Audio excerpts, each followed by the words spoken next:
वो क्या काम करता है, संसद के सत्र को बुलाने का काम करता है राष्ट्रपति। क्लियर बात। अब एग्जाम में ऐसा पूछ लेते हैं कि भारत की संसद का संविधान में किस आर्टिकल में उल्लेख है, ऐसा अगर पूछ लेते हैं तो देखिए मैंने एक बहुत अच्छी ट्रिक बनाई है, मैं आपको वो ट्रिक बताता हूं, उससे आप आसानी से याद रख लेंगे। क्या लिखा है दोस्तों, संसद। संसद के बारे में हमको पता करना है कि संविधान में किस आर्टिकल में बोला गया है। तो देखिए पहला वर्ड क्या है, स है। तो देखिए स से कौन सा अंक बनता है, 7 बनता है, तो हमने लिख लिया 7।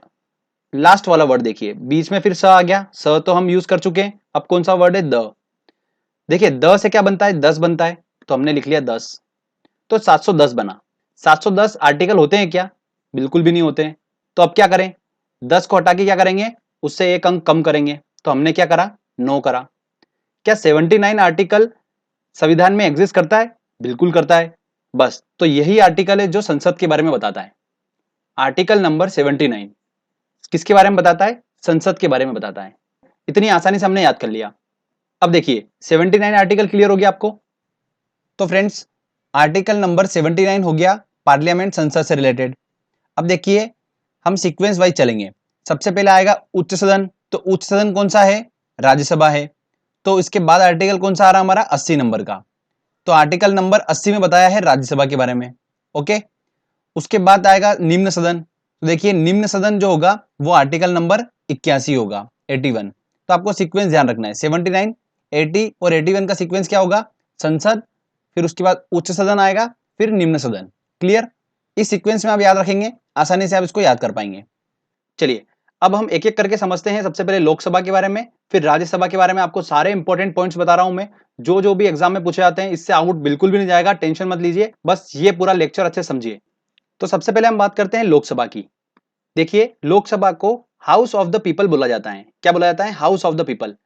और इसका ये नाम कब दिया गया था, 1954 में लोकसभा को ये नाम दिया गया था। ध्यान रखिएगा ये सन बहुत इंपॉर्टेंट है, पूछा जाता है, 2 से 3 बार पूछा गया है अभी तक। तो मैं आपको बता चुका हूं कि लोकसभा जो है वो क्या है, निम्न सदन है, ठीक है, संसद की। लोकसभा के सदस्यों का जो कार्यकाल होता है वो कितने वर्ष का होता है, 5 वर्षों का होता है।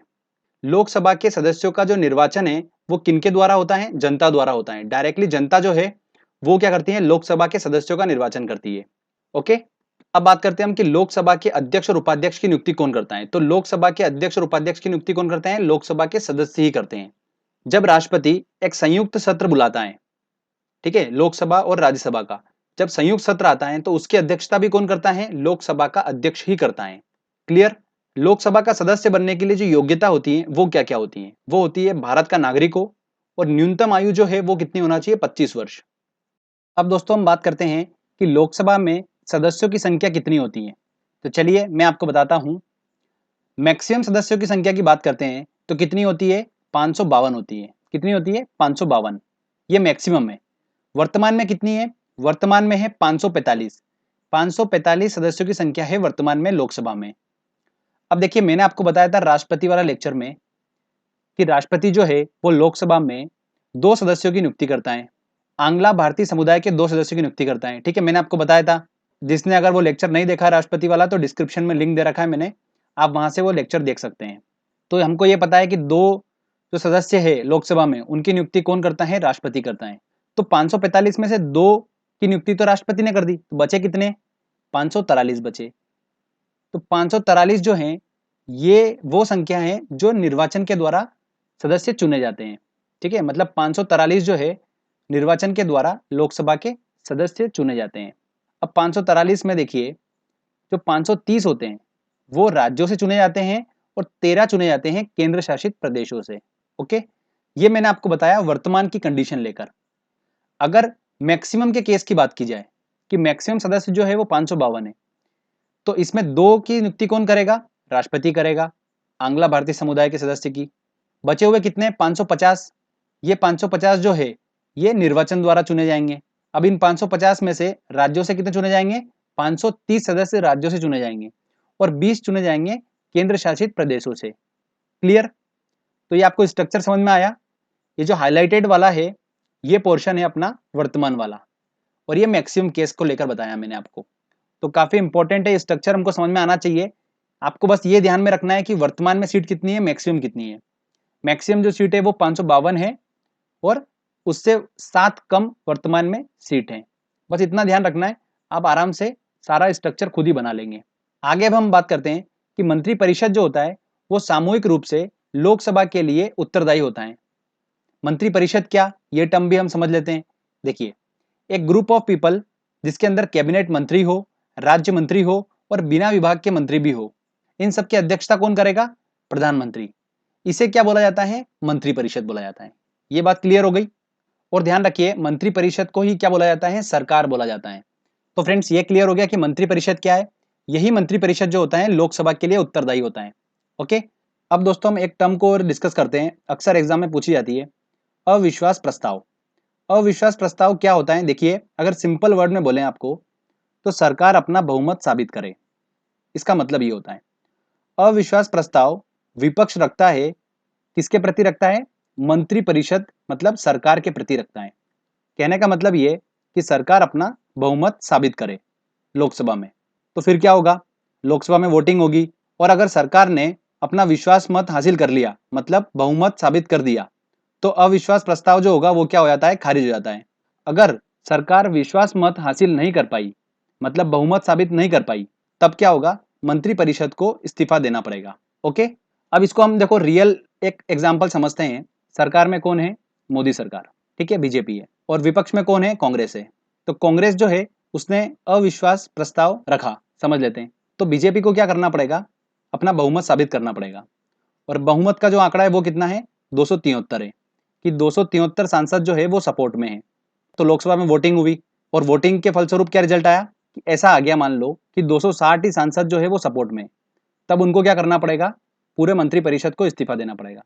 अगर वोटिंग के दौरान ऐसा हुआ कि हाँ विश्वास मत हासिल हो गया, तो फिर अविश्वास प्रस्ताव जो है वो खारिज हो जाएगा। तो ये बात आपको समझ में आई? तो चलिए हम क्या क्या समझे। पहली चीज तो यह कि विपक्ष द्वारा लोकसभा में सरकार को हराने या कमजोर करने की उम्मीद से रखा जाता है अविश्वास प्रस्ताव। सेकेंड चीज, अविश्वास प्रस्ताव एक सत्र में सिर्फ एक ही बार लाया जा सकता है। ओके, ये ध्यान रखिएगा। अगला पॉइंट देखिए, अविश्वास प्रस्ताव को रखने का तरीका क्या होता है? एक सदस्य पहले लिखित में नोटिस देगा और 50 सदस्य उसके समर्थन में होना चाहिए। तब क्या होगा कि लोकसभा का अध्यक्ष जो है वो क्या कराएगा? वोटिंग कराएगा और देखेगा कि सरकार अपना विश्वास मत हासिल कर पा रही है कि नहीं कर पा रही है। ओके, केवल लोकसभा में ही अविश्वास प्रस्ताव रखा जाता है, सिर्फ और सिर्फ लोकसभा में। क्यों? क्योंकि अविश्वास प्रस्ताव रखा किसके प्रति जा रहा है? मंत्रिपरिषद। विश्वनाथ प्रताप सिंह ऐसे पहले प्रधानमंत्री थे जो विश्वास मत को हासिल नहीं कर पाए थे। तो ये भी अक्सर पूछ लिया जाता है, तो आप ध्यान रखिएगा। देखिए, विश्वनाथ, तो विश्वास का विश्व, वहां पर वो वर्ड सेम सेम हो रहा है, तो हम उससे याद रख सकते हैं। ओके, चलिए आगे और कुछ पॉइंट डिस्कस करते हैं। सदन की कार्रवाई के लिए न्यूनतम सदस्य संख्या कितनी होना चाहिए? 1/10 सदस्य उपस्थित होना ही चाहिए, तभी सदन की कार्रवाई चालू हो पाएगी, चाहे वो राज्यसभा भी हो। इसे क्या बोला जाता है? गणपूर्ति बोला जाता है। पहली लोकसभा महिला अध्यक्ष कौन थी? तो मीरा कुमारी थी। काफी इंपॉर्टेंट है। अब देखिए, जो पहले लोकसभा अध्यक्ष थे वो कौन थे? जीवी मावलंकर थे। ये एग्जाम में 4 बार रिपीट हो चुका है क्वेश्चन, ठीक है, तो बहुत ही ज्यादा इंपॉर्टेंट है, इसको आपको ध्यान रखना है। देखिए, पहले राष्ट्रपति का नाम, पहले उपराष्ट्रपति का नाम, ये तो सभी को पता होता है। पूछा तो ये जाएगा एग्जाम में कि पहले लोकसभा के अध्यक्ष का नाम क्या था, ये बहुत कम को पता होता है। तो वो कौन है? जीवी मावलंकर हैं, जो पहले लोकसभा अध्यक्ष थे। वर्तमान में कौन है लोकसभा के अध्यक्ष? सुमित्रा महाजन है। अब अक्सर आपने सुना होगा, शून्यकाल के बारे में सुना होगा। शून्यकाल, तो ये क्या होता है? देखिए, जो संसद का सत्र चलता है, तो उस समय जो दिनचर्या होती है वो 2 पार्ट में डिवाइड होती है। कैसे?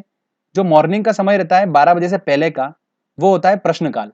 उसके बाद के समय जो होता है वो होता है कार्यसूची का। तो इन दोनों के बीच में एक छोटा सा गैप होता है, उसे ही क्या बोला जाता है? शून्यकाल बोला जाता है। और ये जो गैप का समय है ये चालू होता है 12 बजे से, इसलिए इसका नाम क्या रख दिया? शून्यकाल रख दिया। ओके, तो आपको ये टर्म क्लियर हुआ अच्छे से? चलिए अब हम बात करते हैं दोस्तों राज्यसभा के बारे में। तो काफी इंपॉर्टेंट है ये भी। देखिए, स्टार्ट करते हैं हम। राज्यसभा जो होता है वो संसद का क्या होता है? उच्च सदन होता है। क्या होता है दोस्तों? उच्च सदन होता है। अगला पॉइंट इंपॉर्टेंट है कि राज्यसभा के सदस्यों की नियुक्ति कौन करता है? तो राज्यसभा के सदस्यों की नियुक्ति करते हैं जो राज्यों की विधानसभा के जो सदस्य होते हैं, वो राज्यसभा के सदस्यों की नियुक्ति करते हैं। प्रत्येक 2 वर्षों में 1/3 सदस्य सेवा निवृत्त हो जाते हैं, मतलब अवकाश ग्रहण करते हैं, और नए सदस्य आते हैं फिर। तो राज्यसभा इसलिए कभी भंग नहीं होती है। इसीलिए राज्यसभा को क्या बोला जाता है? स्थायी सदन बोला जाता है, परमानेंट हाउस बोला जाता है। तो ये वाला क्वेश्चन 2015 का है, बहुत ही इंपॉर्टेंट है, ध्यान रखिएगा। स्थायी सदन जो है वो क्या है? राज्यसभा है। लोकसभा जो है वो स्थायी सदन नहीं है। राज्यसभा के सदस्यों की बात करें तो राज्यसभा के सदस्यों का कार्यकाल कितने वर्षों का होगा? 6 वर्षों का होता है। हमने बात करी थी लोकसभा में, तो लोकसभा के सदस्यों का कार्यकाल कितने वर्षों था? 5 वर्षों तक का था।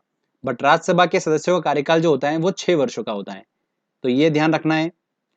राज्यसभा के अध्यक्ष की बात करते हैं, मतलब सभापति की बात करते हैं, तो कौन होता है? उपराष्ट्रपति होता है। उपराष्ट्रपति राज्यसभा का पदेन सभापति होता है। ध्यान रखिएगा, ये राज्यसभा का सदस्य नहीं होता है। इसका कार्यकाल जो होता है वो 5 वर्षों का होता है। कितने वर्षों का होता है? 5 वर्षों का होता है। राज्यसभा के उपसभापति को कौन चुनता है? राज्यसभा के सदस्य ही चुनते हैं उपसभापति को। ठीक है, अब हम योग्यता की बात करते हैं कि राज्यसभा का जो सदस्य होने की योग्यता क्या क्या होना चाहिए। तो पहली बात तो भारत का नागरिक हो। दूसरी बात, न्यूनतम आयु कितनी होना चाहिए? 30 वर्ष होना चाहिए। बहुत ही इंपॉर्टेंट है ये। लोकसभा में हमने पढ़ा था तो न्यूनतम आयु कितनी होना चाहिए थी? 25 वर्ष।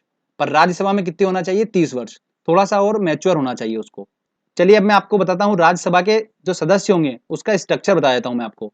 तो जो राज्यसभा के मैक्सिमम सदस्य होंगे वो कितने होते हैं? 250। वर्तमान में कितने हैं? 245 सदस्य। वर्तमान में राज्यसभा के 245 सदस्य हैं। अब मैंने आपको बताया था, देखिए राष्ट्रपति वाले लेक्चर में, कि राष्ट्रपति जो होता है वो राज्यसभा में 12 सदस्यों की नियुक्ति कर सकता है ना। तो 245 में से 12 चलेगा, कितने बचे? 233। ये 233 ही अधिकतम चुने जा सकते हैं, ठीक है, निर्वाचन के थ्रू। 233 सदस्य जो है वो निर्वाचन के थ्रू चुने जाते हैं, और इसमें से राज्यों से चुने जाते हैं 229 और केंद्र शासित प्रदेशों से चुने जाते हैं 4 सदस्य। तो ये आपको क्लियर हुआ स्ट्रक्चर।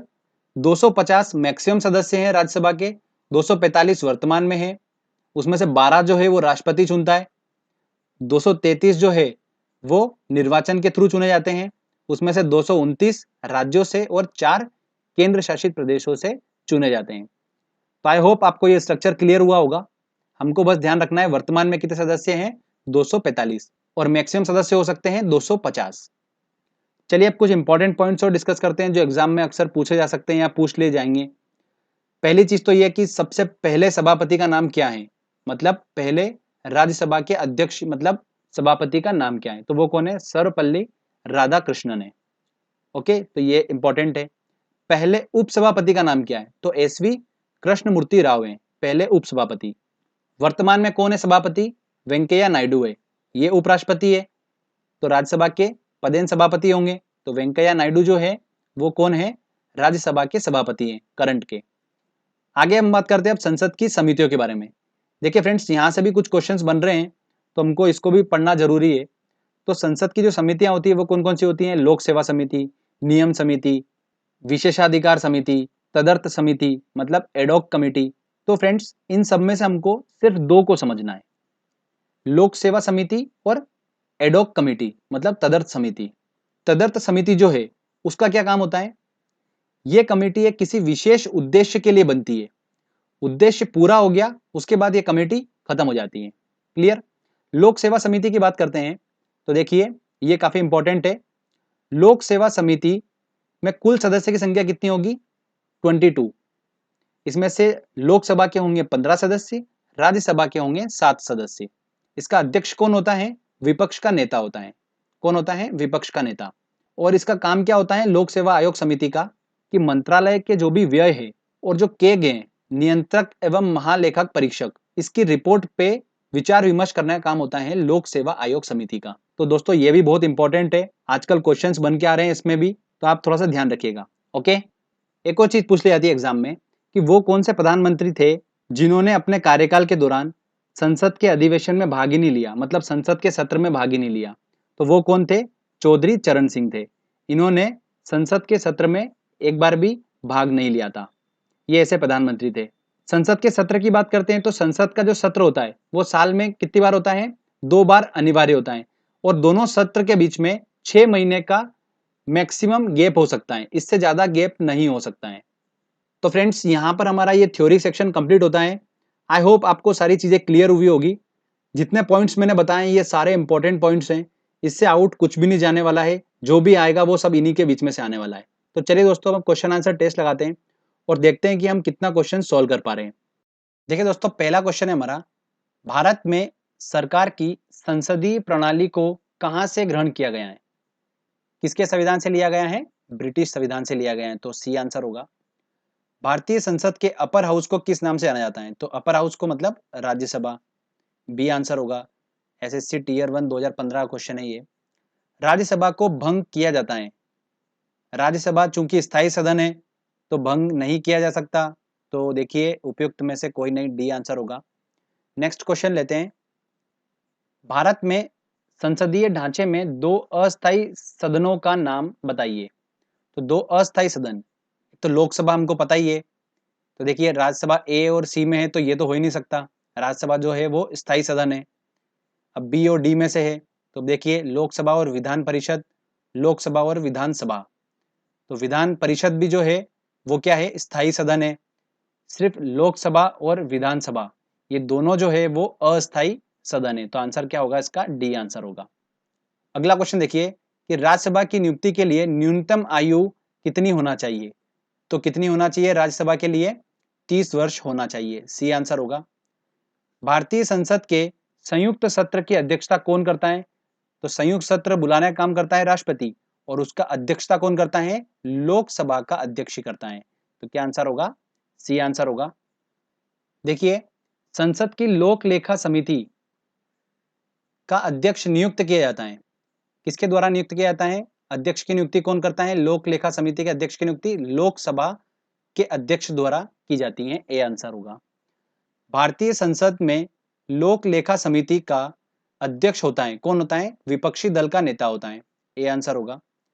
राज्यसभा के सदस्यों का सेवा काल कितना होता है? तो देखिए राज्यसभा के सदस्यों का सेवा काल कितना होता है? 6 वर्ष होता है। अगर लोकसभा की पूछते तो 5 साल होता। ओके, ध्यान रखिएगा, इंपॉर्टेंट क्वेश्चन है। चलिए अगला क्वेश्चन देखते हैं, मंत्रिपरिषद सामूहिक रूप से किसके प्रति उत्तरदायी है? तो किसके प्रति उत्तरदायी है मंत्रिपरिषद?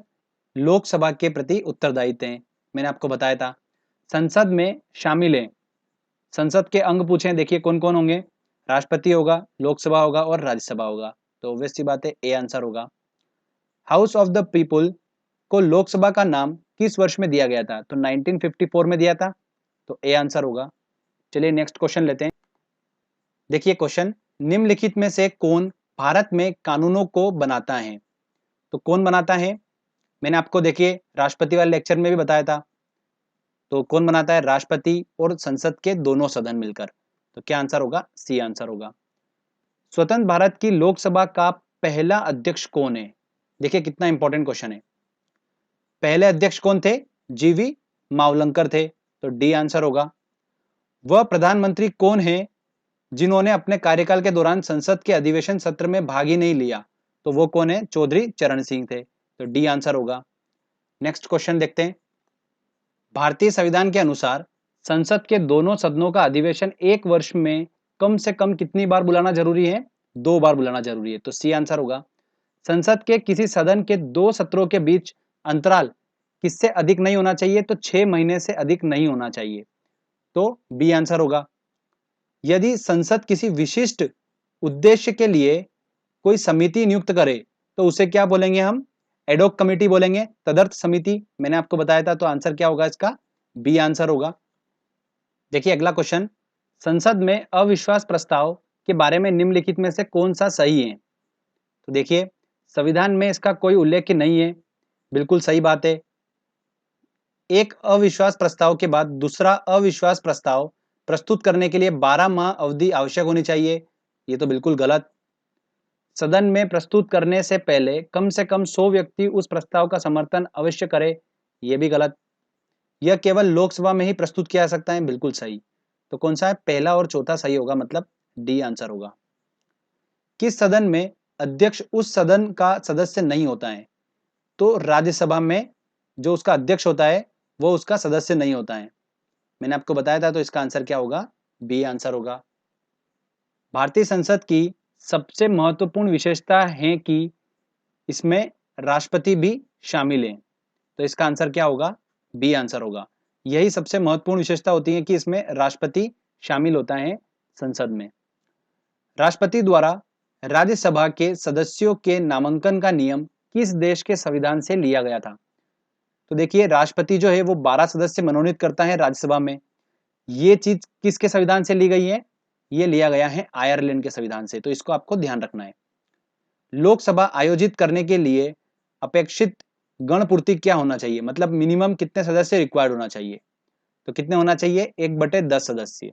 सी आंसर होगा। देखिए अगला क्वेश्चन काफी इंपॉर्टेंट है। भारतीय संविधान के अधिकांश उपबंधों का संशोधन किया सकता है, मतलब संविधान में संशोधन कौन कर सकता है? तो राज्य विधानसभाओं द्वारा एक साथ मिलकर? ये नहीं हो सकता। अकेले संसद द्वारा? बिल्कुल संसद द्वारा ही पॉसिबल है, ये पहले भी मैं आपको बता चुका हूं। नेक्स्ट देखिए, कौन सा अनुच्छेद संसद को राज्य सूची के विषयों पर कानून बनाने का अधिकार देता है? तो ये देता है आर्टिकल नंबर 249। इसको ध्यान रख सकते हैं आप। देखिए दोस्तों अगला क्वेश्चन है, लोकसभा के निर्वाचित सदस्यों की अधिकतम संख्या हो सकती है, कितनी हो सकती है? तो मैंने आपको बताया था मैक्सिमम सदस्य कितने हो सकते हैं? 552 सदस्य हो सकते हैं। इसमें से 2 जो होंगे वो राष्ट्रपति मनोनीत करेगा आंग्ला समुदाय के। बचे कितने? 550।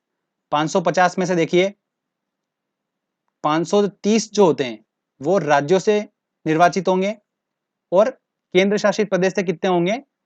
20 सदस्य केंद्र शासित प्रदेश से चुने जाते हैं। तो 530 क्या आंसर होगा? ए आंसर होगा। ठीक है दोस्तों, चलिए अगला क्वेश्चन देखते हैं। निम्नलिखित में से लोकसभा की प्रथम महिला अध्यक्ष कौन है? तो प्रथम महिला अध्यक्ष कौन थी? मीरा कुमारी थी। अगला क्वेश्चन देखिए कि भारतीय सदन का जनता द्वारा निर्वाचित सदन निम्न में से कौन सा है? तो जनता द्वारा निर्वाचित सदन कौन सा है? एक ही है, लोकसभा। बी आंसर होगा। भारतीय संसद के कामकाज में शून्यकाल का अर्थ है? शून्यकाल का मतलब क्या है? प्रश्नकाल से पहले का समय नहीं, प्रश्नकाल के बाद का समय है। तो देखिए सत्र का पहला घंटा, ये भी नहीं है।